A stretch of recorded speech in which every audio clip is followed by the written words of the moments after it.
Everything in SEO, apart from if you're making like UX changes on your website, well, even that wants to be driven towards expanding your organic share of voice. And by share of voice, there's a definition here as well. It's the total amount of search traffic for keywords relevant to your brand, um, divided by how much search traffic your actual brand appears for those specific keywords.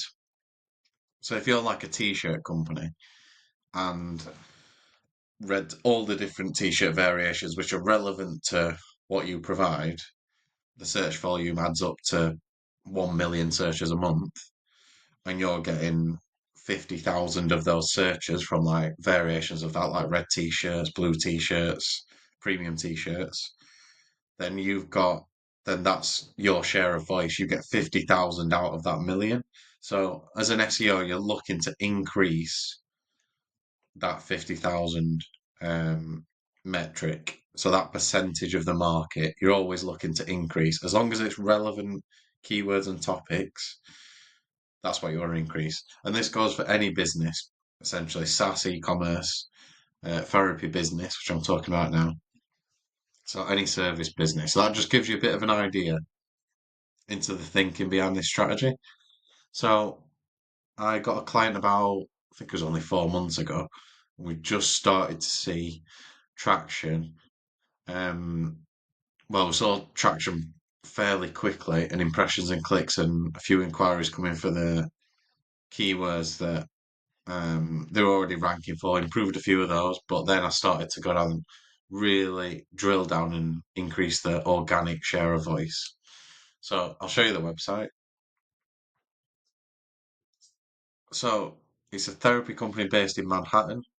They do have other offices, Michigan, New Jersey, and they offer remote consultations as well. So originally the website, it had most of these different categories in the menu. So a bit about the team, different team members, types of therapy. So like I mentioned, in person, online, and they also do like individual couple EMDR.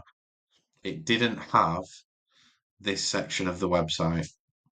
It may have had the our specialties page and talked about a few, but it didn't branch out into all these different segments and different intents, if you like. So whether you're a therapist with an office or if you're just purely remote or you're a hybrid therapist, I see this a lot of the time where they'll talk about the different specialities and the different sort of behaviors or treatments someone's looking for, but they'll not create specific content and specific pages and entry points to complement those and hit the intent, hit the keywords, and hit the topics. Now, what I'd say to do is we're looking for distinct specialities. If you're a therapist based in Manchester, for example, you can start to combine. I'd always look to combine one audience demographic with another. So like then it really dials in on which audience you're looking for. So if you provide a lot of therapy for people with anxiety issues and you're based in Manchester, imagine being a big fish in a small pond there. So you create a page which is anxiety therapist in Manchester. That's a lot less competitive and a lot higher converting than just a page dedicated to anxiety therapist or a page dedicated to Manchester based therapist. Then, and by distinct, I mean we want to keep all the specialities and the different issues as unique, as distinct as possible. So, like, we don't want overlap where we can. If you think there's going to be some sort of semantic overlap between two issues, then I'd probably leave that. But create all your specialities and combine them with your location. Or obviously, if you don't have an office, just keep it remote. So remote therapy for people with anxiety issues. But then you've got all these different entry points created, and you can drop eventually down the these work perfectly long term. So for like the multi-purpose, so you can use obviously they've got SEO purpose, so people will be searching these terms like anger management therapy in Manchester. They can land on your page, just like speaking directly to them. We'll just take a look at one quickly. I don't think that one's been updated yet. Let's try and find page one.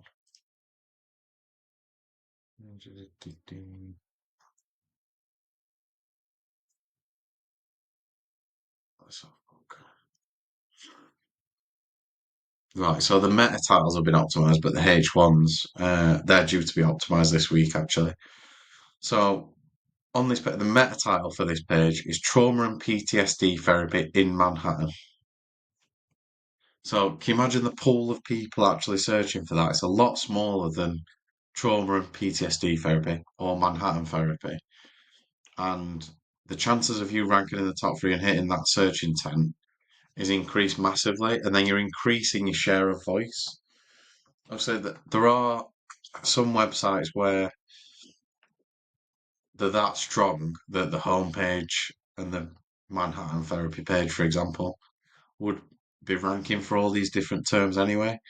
But this is where like the smaller authority websites, smaller websites in general, have a chance to rank for these really high intent, small search volume keywords. So let's just have a look. Obviously, it's been a recent campaign, so there's Search Console's not gathering too much data in there as of yet, but let's see what we've got.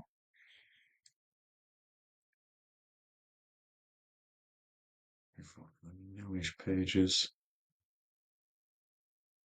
Okay, so straight away, sex addiction therapy. This is a obviously people with issues with sexual health or stuff like that. Sex addiction therapy NYC is starting to get impressions for that already. Sex therapy Manhattan, whereas the site wasn't getting any impressions for that search phrase before. So this is where it's really starting to increase the organic share of voice, and that's the route that you want to be looking to do if you are a therapist or any sort of service business. Segment what you do, your services, into sub-services, and then combine the sub-services with the demographics, create pages, set up Google Search Console, look at the sort of data that's coming through, and then it's just iterate the page, add actions, redo the copy, redo the metadata, add internal links, keep boosting it.